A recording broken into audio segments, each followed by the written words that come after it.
when I got there and I stayed there for a week, I really realized that I was immersed in a different culture, even though it was right side of home. It felt like it was in a different place. People from this neighborhood were so friendly that you could just go in for a week and automatically create strong relationships with anyone. One particular story that really made an impact on me was one morning I was eating breakfast with a homeless woman, and she had her Bible out, and she told me to read a passage while she went to the bathroom. And the passage was all about how children of God are good and pure, and when she came back she was crying, and she told me that the hardest thing about being homeless was not being seen as a child of God.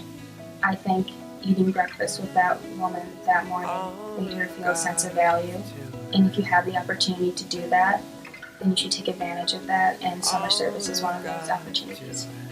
So I think going into this trip, I was a little reluctant at first, but because I just wasn't sure. The whole Jerusalem farm community, like simple life, simple living, and I was just so used to having everything happen around me.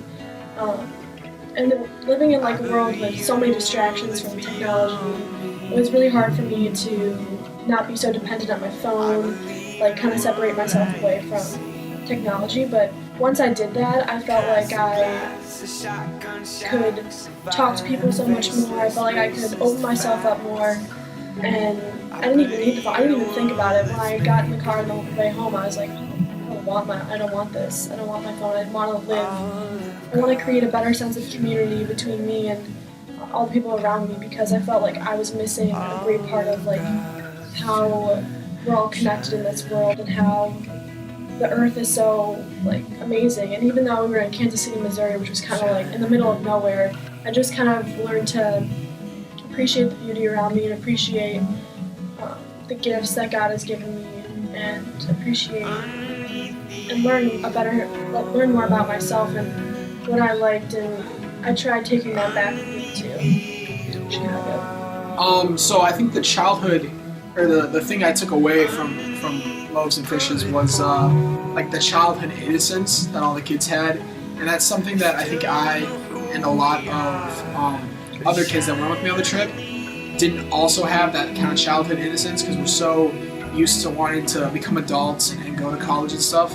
And just being with these kids and having fun, just literally playing tag out in the field, like that was just enough to realize that life is so simple and we don't have to make it this like huge deal, when we can just like be with the ones that we're doing service with, or even the ones like we love or whatever, and that's all we really need to have fun or have like a good life. I think the most special part about the Nicaragua immersion trip was that you are getting a personal connection with the community that you would otherwise never have any exposure to.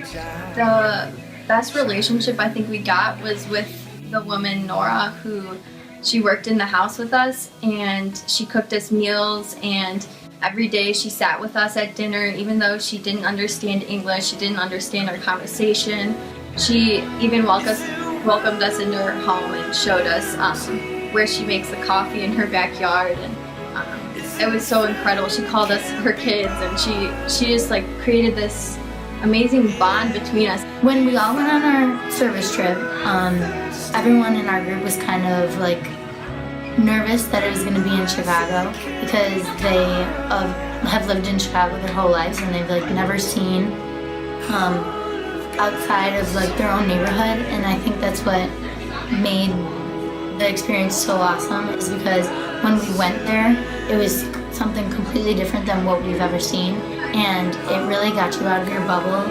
And the biggest takeaway I got from it is that there's always something you can do in your community, even if you don't know it. It just takes you just have to take your time to go and find what you can do in your own community.